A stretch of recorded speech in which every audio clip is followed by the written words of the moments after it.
This channel does not promote any violent, harmful, or illegal activities. All content provided by this channel is meant for an educational purpose only.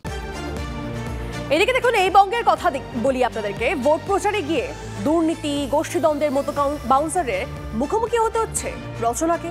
দুর্নীতি বা গোষ্ঠীদ্বন্দ্ব খোলাখুলি মত জানালেন হুগলির তৃণমূল প্রার্থী। বললেন সময় ও সুযোগ এলে কুন্তল ঘোষদের মতো অভিযুক্তদের নিয়েও মুখ খুলবেন তিনি। ম্যানেজিং এডিটর অমৃতাংশু ভট্টাচার্যের মুখোমুখি হয়ে ঠিক কি বলছেন রচনা বন্দ্যোপাধ্যায়, শোনা যাক। যেহেতু আপনি তৃণমূল প্রতিনিধি, ফলে তৃণমূল সম্পর্কে লোকের যে প্রশ্নগুলো সেগুলোর সামনেও আপনাকে পড়তে হবে।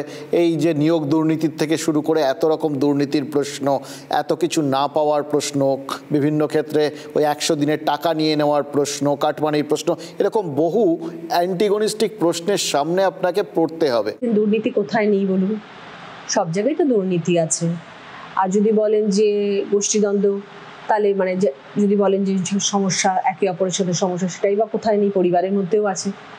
গোষ্ঠীদ্বন্দ্বের সমস্যা কিছু টের পেয়েছেন এখন অবধি? গোষ্ঠীদ্বন্দ্ব তো সব জায়গায় আছে। কালকে কাগজে পড়ছি বিরোধী পক্ষেরও প্রচুর গোষ্ঠীদ্বন্দ্ব, আমাদের মধ্যেও হয়তো আছে।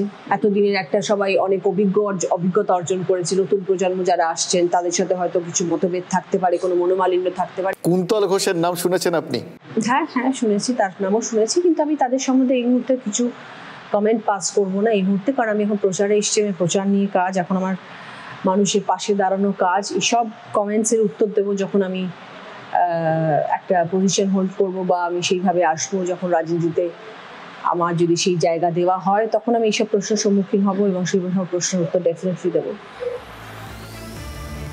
চিমনির ধোঁয়া মানেই শিল্প, জিতলে সাংসদ হবেন, যেভাবে মিম হচ্ছে পথটা কঠিন হচ্ছে ক্রমশ। কি বলছেন রচনা, শুনুন। আপনার একটা বক্তব্য ইতিমধ্যেই কিন্তু ভাইরাল হয়েছে। আপনি যেখানে ওই ধোঁয়ার হিসেবে আর অনেক বক্তব্য ভাইরাল হয়ে গেছে দাদা, একটা নয় অনেক বক্তব্য ভাইরাল হয়েছে, অনেক মিম হচ্ছে। আর একটু সেই মিমগুলো রাত্রিবেলা দেখে দেখে আমরা সবাই হো হো করে হাসতে শুরু করে দিই রাত্রিবেলা। ওই যে জায়গাটায় মানে এইটা একটা আসলে খুব সেন্সিটিভ জায়গা ছিল, তো আমাদের এখানে শিল্প টিল্প নিয়ে বেশ গন্ডগোল আছে। শিল্প হচ্ছে কি হচ্ছে না এটা নিয়ে প্রচুর লোকের বক্তব্য থাকে, তার সাথে কর্মসংস্থান থাকে। তো আপনার এই ধোঁয়া দেখে শিল্পটার সঙ্গে তুলনা করা এবং তার দেখে শিল্প হচ্ছে পৌঁছানো। হ্যাঁ মানে আমি অ্যাকচুয়ালি রাস্তাঘাটে কোথায় কি হচ্ছে সেটা কখনো দেখতে পেতাম না।